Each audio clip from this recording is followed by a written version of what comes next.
said not the door. Don't let her go by. So this is the Eisnogle Roast is the official purpose of this, the stated purpose of this, and so shall I start with reading it? This is Trish, as everybody knows, is in Cleveland, I guess, looking for a place to live, and she's the new research director of the Cleveland Zoo. Yay!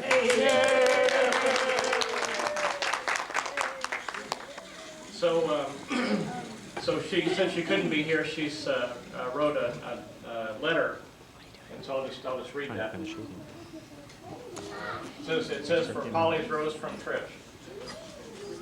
You know how some images are permanently imprinted in your brain? Well, over the years, Mom has been a fairly consistent source of those images, and I love her more than she knows. I do know that it was at least in some part Mom's sense of humor and the ability to laugh at her own faux pas that helped me to take myself a little less seriously and helped shape my sense of humor as I have grown.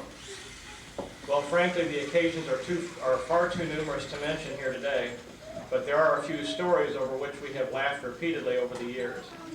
Some details will be left out, but perhaps a family member, equally crazy of course, can help elaborate. I don't know who she's talking about there.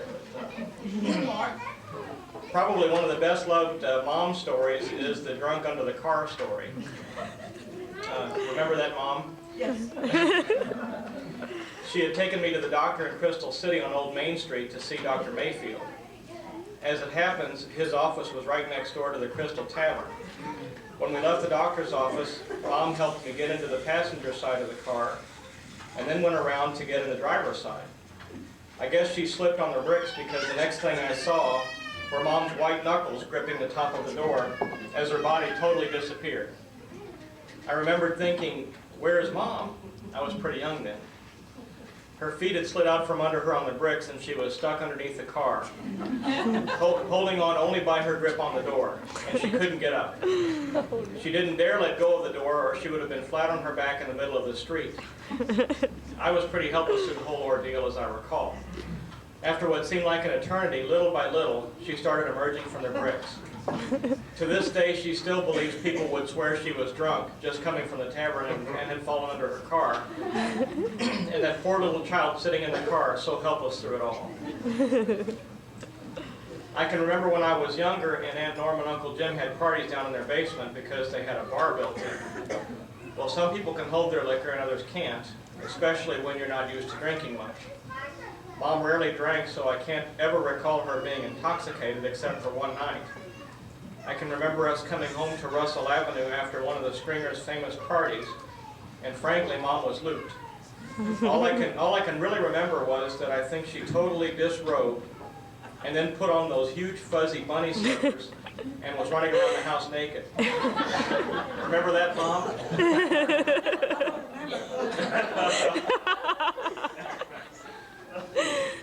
I hope someone can give her more details about that party.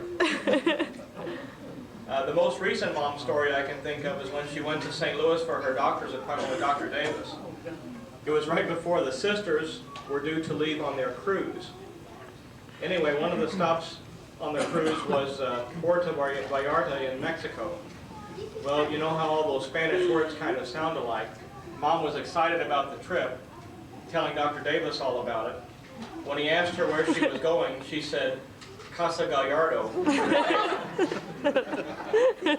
and she wondered why he looked at her so strangely.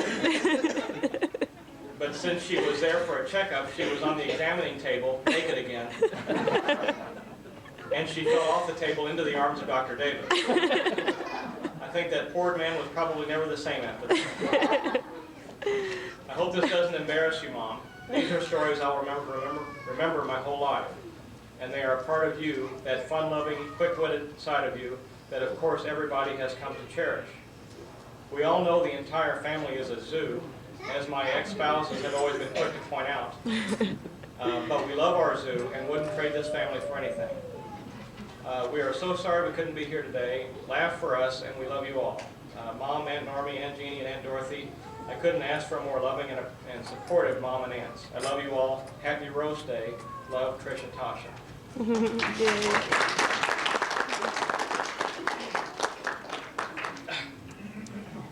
I want to be the one to elaborate on the,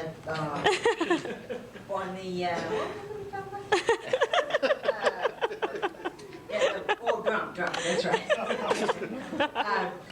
The only time Polly got drunk was the only time I got drunk, and that's when Ronnie got married. And me and Church and Polly and I were supposed to see to serving the food. So all these people came in from their rehearsal, and they started to drink. Well, we had the food already, we didn't know what to do, so we would go in this little room off of the main room and have a little glass of wine. And the more we did that, the funnier everything got. And we slipped in there quite often because, hey, finally in Church said, nobody's having fun here but the 3 old cooks. That was true. We had the most fun that night. Anyhow, we thought we had everything all under control. The thing was all over. We were going over to Jean's house and wash up dishes. Everything was totally under control. But when they came over there, they found this is December, I think, middle of December. Well, Jean's front door was wide open with the key in it, and we were all in the kitchen looking for Uncle Doodle's homemade wine.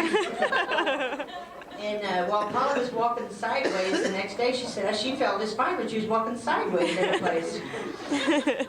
I remember drinking milk for 3 days, but other than that was the story. It wasn't a party, it was Ronnie's wedding. I bet Carrie would have known what she knows now. She'd have been drunker than us.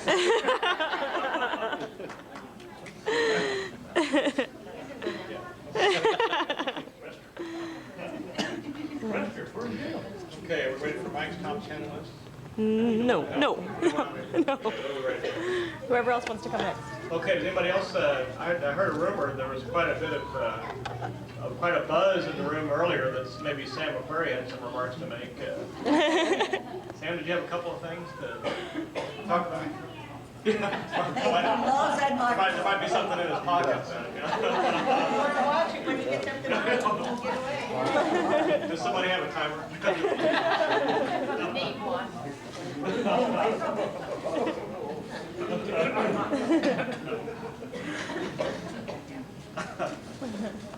Well, I guess everybody knows each other, so I won't have to introduce anybody.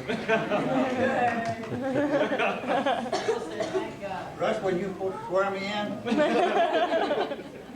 Maybe I've been watching too much O.J.'s trial. I was going to tell that tale about Polly falling under the car, but I think Trish told it better than I did. But I know another tale on Polly that she went to the post office one time. She ran into her boss, her ex-boss in the post office. They were carrying on a pretty good conversation when she noticed that her boss kept looking at her kind of funny, kind of weird. And she always thought he was kind of weird. She said, this is a little out of ordinary, something wrong someplace. But anyway, they went ahead and conversed. So when she got home, she said something to one of the girls about running into Mr. Haddishire at the post office, and he kept looking at her, acting kind of funny. And one of them said, well, Mom, she said, let me see your glasses. She said, why? She said, well, see them. So she took her glasses off, and she guessed one of her limbs was missing. Well, I guess she said, that's pretty stupid. Be your boss with only one limb.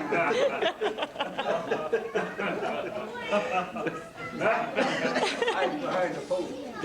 I don't know what Jim getting such a big kick out of all this. Well, I know some pretty good tales on him. I'm going to try to make this short, but sometimes pretty hard. Can you hear me? In about 1966, so they lived in Beatrice, Nebraska, so we went out to visit one particular weekend, and got kind of boring sitting around the house, so we thought Saturday night we'd go out. So somebody said, well, I'd like to have some music place out around Fairbury, which is about 10 miles, 15 miles west of Beatrice, so we'd go. So we decided to go. So we got about a mile out of town, and Jim said, oh, turn here. He said, I know a good shortcut. Well, okay, I was driving back in the car, and I was driving. So we took off, and we only had about 10 miles to go the other way. But we drove 50 miles in the dust. The dust was just dust was just boiling, and of course I had my car all cleaned up before we left, and it didn't bother me though, you know that. So when it got dark, thought we had lost, we come to a little town Plymouth, and we realized then we was lost, so we stopped at a filling station that was dark. And of course I'd driven so far, I didn't know I was burned up almost a tank of gas getting there.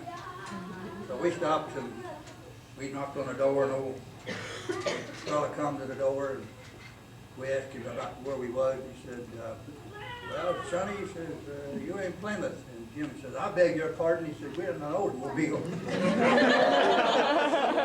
no, he said, I'm talking about the town, not the car. And Jim, intellectual like he is, he just wants this old guy to get ahead of him. Well, I didn't know they named cities after cars, but if you say they do, that's where we're at. By the way, where could we get some gas? He said, well, everybody closes up here dark. We have no filling stations around here. So, well, where's Fairbury at? He said, oh, it's about 50 miles this other way. So we took off for Fairbury. Luckily, Norm, am I telling the truth? Yep. Gotta have verification. I was there.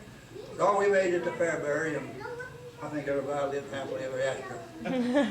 But I wanted to recall another incident that happened in '68. They decided to move they moved to Murphy in '67, and a year later they decided to move back to Festus. So they put them in a place on 3rd, and they moved back. So we, as usual, we trying to help them a little bit. They'd already made a lot of trips back and forth, back and forth. The last trip that we made, why he decided to bring his boat, and of course they had a lot of incidentals, mops and brooms and things, small items. And they had the car full of kids, all kinds of stuff. Had boat full of junk, and they said, come into town. Why Norm was looking around, and she was practically embarrassed for anybody to see her with all this stuff. So she said, Jim, stop the car. So he stopped his station wagon and stopped it up by the radio station. She got out, and she went out to the boat, and she picked up a great big lampshade, about this big around, put it on her head. Put it on her head, and they made it on into town, but it didn't work problems. I recognized them. So, Sam, remember the first story about when you were talking about we drove all the distance? That's the same night you got all that fresh oil on your new white car. Remember that? well, Went over this one road. I didn't want to make Jim feel too bad. Well, you felt pretty good as a Red Rooster. Remember You that? don't remember the Red Rooster? We ended up. Yeah. And they practically blasted us out. That was the loudest. Yeah, you picked a table right in front of the dance hall. Got back to back. I wanted to hear it. There's another tale I wanted to tell you about Jim. We around '82 we went down to North Fork Lake for a 3 or 4 day visit, and so we stayed there several days. So then it was time to leave. So we got ready to leave, and we could have stayed on the main highway and made it fine. But Jim says, "Oh, I know a shortcut." And it would have been a shortcut if everything would have went according to plan. They were working on a bridge just down about a mile or two, but it wasn't open yet.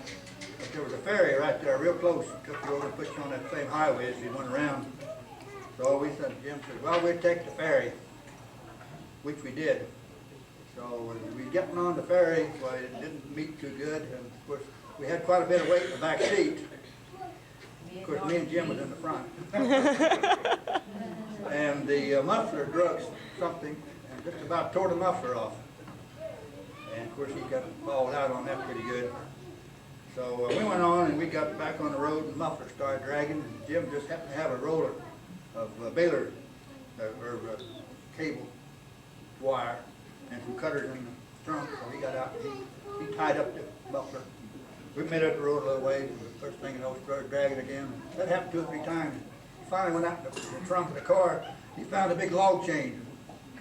So he said, by golly, this is a picture. Remember that, Jim? So he took that chain, he wrapped it around, and he took that buffer up out of the way.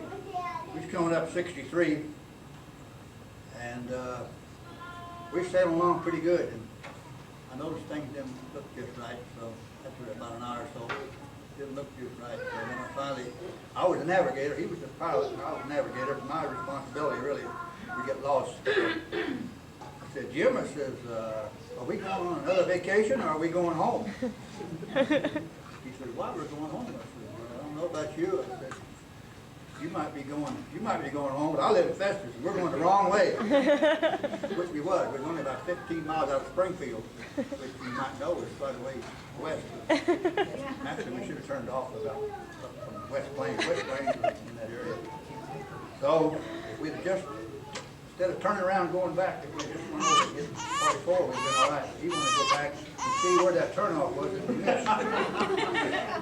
So we drove, Mom won't remember that. We flushed all the way. So we drove back about 50, 60 miles back to see to see that turnoff and why we missed it. So we went back that way. We finally got home about midnight. That's the only other thing I remember going. We went down to Greer's Ferry, and a couple years later, Jim always liked to stop before we got there and fill up with gas and buy a few things. So we stopped at his favorite store, and we went in and we bought a few things. We got gas, a few groceries, what have you. We got going down the road. I had my vehicle. We was behind it, so we got about halfway. I was only short distance. We got going down the road all through the motel resort. I looked in the rear view mirror and I saw a truck back there about 3 vehicles back. He was stirring up more dust than when Hitler's army retreated in North Africa. Couldn't see nothing from the dust. I said, boy, that guy must be drunk. He's sure in a hurry. He was in a hurry, all right. He was passing these guys on the shoulders, on over the top, and every which way back. He come on up and he passed me and he got in with Jim. Two big old burly guys in there. Push and tell Jim, get that thing off the road. Jim pulled over. We all got out. They said, hey, mister, he said, you forgot to pay for your gas back there. He'd already called the state patrol, the FBI, and everybody else. Not looking for him. And they were happy. So we got going down the road a little ways. First thing you know, cops pulled us over. County sheriff or somebody. Hey, mister, he said, you know, you got to pay for your gas back here. Jim said, I know all about it. Guy gave him the receipt when he paid for the gas. So they let us go, so we made it. We made it all right. As far as I know, we made it home. No more problems. Remember that, Jim? Slightly. It's funny. Russ, you might know something. Now, if they ever roast Dan, I can think of quite a few. Oh, you can tell me you can tell a lie. I think there's a lot more, but that's all I Always got a think story about. about Dean. Okay, good. Okay? Yeah, oh yeah, whoever wants to. She's got a lot of stories. Oh, good, good. A lot of stories. I don't like the microphone.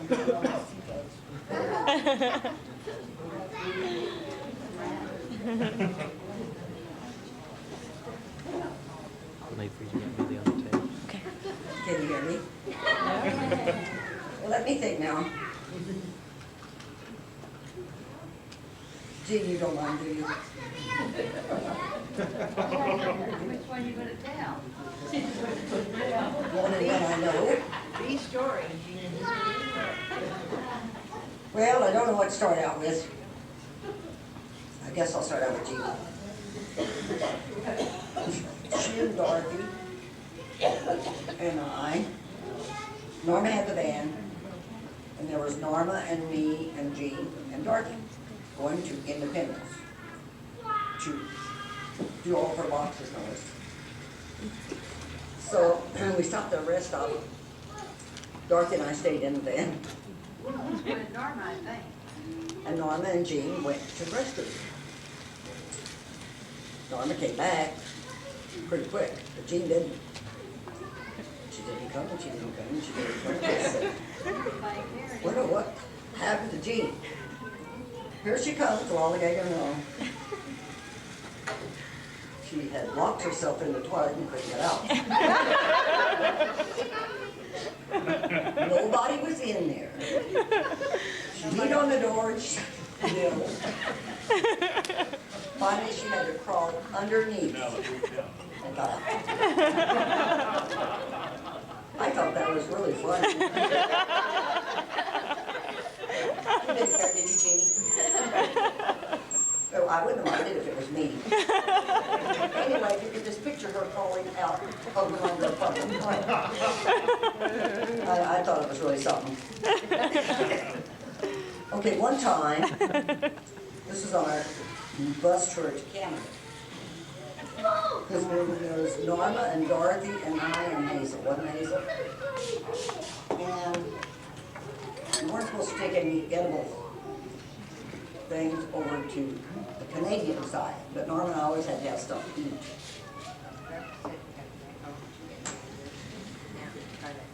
Okay? Okay? Okay, and so anyway, Norma and I were just sitting there grinning and grinning. We didn't care what they went through. Well, they didn't go through anything, but afterwards we told Dorothy we didn't mind if they went through everything because we put all the fruit in your suitcase. And we did. But we told her that right as the guy got on the bus, we said, Dorothy, we put all our food in your suitcase. So we You wanna really see didn't her care if you face. looked at her. And she said to me, "Bah." And I mean, this is one scared sister right here.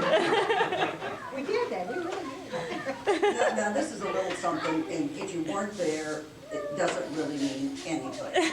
Remember when we used to go on trips, we always stopped at the Cracker Barrel and ate? And Bernice was with us that time, and there was the three of us, and I think we went in one of those Cracker Barrels. And everybody ordered dessert, and they got strawberry shortcake, but I didn't. And the more they ate, the more they grinned, and the more they grinned, the worse they looked. And finally, I just sat there and laughed and laughed and laughed, and he said, "What's the matter?" Their whole mouth, their tongue was as red as fire. Their teeth were red, and everything. I think they must have put a little too much in the strawberries. But as I said, you really had to be there. You really had to be there. I enjoyed it immensely. Okay, when we were at Niagara Falls, Norma and I were the only ones that would go in the Cave of the Winds. Anybody ever go in the Cave of the Winds? Anyway, you had to put on these rain slickers and hats. You had to take your shoes and stockings on, put on these things. We didn't know what to do with our purses. So Norma, being the good Samaritan that she is, volunteered to take mine and hers. So what we did, we put one purse on this shoulder and one on the other one, and then we put her poncho on. She looked exactly like a donkey. Just exactly like a donkey. That was hilarious. But see, that's another thing you had to be there to appreciate. Well, and I had this much space, little steps above, and I had this much stuff. And boy, I mean, it was survival of the fittest too. Because, I mean, that was kind of dangerous. And there was a woman hanging on there, and we just passed her right up. I mean, I don't know what was happening with her, but didn't have time to stop, that's for sure. Let's see. Oh, and the time we went to Busch Gardens, where we got in all that trouble, remember? Jeannie and I went to, and Hazel. What where was it? Oh, it was, yeah, what is that, Mr. Botanical Garden. Botanical Gardens. Anyway, we went up there, and there was Jean and Hazel and I and Patty and Gail. So they told us, now, you go here, you don't get off path, you know. Well, we didn't get off anything, I didn't think. Don't get too far ahead of us and all this kind of stuff, you know. Well, first thing you know, we were way over somewhere. Hazel's face was as red as a beet. And Patty was yelling her just a waving and stay there. And Bill had trembled in the Japanese gravel. And the lady said, "Would you please get out of there?" And then, who was it that said, get the tram, because hey, we were afraid Hazel was going to have a heart attack, you know. Hazel said, Stop that truck. that tram, stop that tram. Well, we finally got back to where we were going and they made us sit like little kids, don't you move till we get the car. And they said, we're never taking you anyplace again. But, you know, so many of these things you just have to be there. Do you all know how Hazel speaks? She didn't say, stop that tram, she said, stop that tram. Yeah, that's about how she said it. Oh, and another little thing that went along with that. Tell me when you get tired, I'll quit. Hazel must have been staying at my house. Whenever we split up because we came on down, we're coming down the hill, and I said, Hazel, I hear something. Little noise. She said, I do too, but I don't know where it's coming from. So we went on in the house, and I said, Hazel, I still hear that noise. She said, I do too, but I'm tired. So she sat down on the rocker, and I sat on the couch, and we were going to rest. And I said, well, that seems to be closer to you than it does to anybody. Just about time Patty came in the door, and she said, whose alarm is going off on their watch? That has been on forever. And we walked around to try to find where the noise was, and the one that seemed closer to her, it was her. Oh, Patty just couldn't believe it, that I did something that bad. Not something in Norma. Patty was moving. Wasn't Patty moving from Cape Girardeau? No, you too. Anyway, Patty was moving, and I had fixed nice big dinner for Jim and everybody that was helping, you know. And we thought Patty should have been back a long time before she was. So anyway, Norma and I took off, and Norma went in to call, and I stood watch over the highway. And anyway, Patty had come back in the meantime. Oh, everything got all right, and they went home, and finally Norma said to Jim, I probably won't say this right. She said, Jim, my car's not in the garage. He said, well, it has to be in the garage, didn't he? Jim, my car is not in the garage. Somebody has stolen my car. I think they called all you kids, didn't they? They called me. Somebody had stolen her car. Do you know where her car was? At my house. Where I forgot where she left. I'd have died laughing if she'd called the police. That's all I have. That's all I have.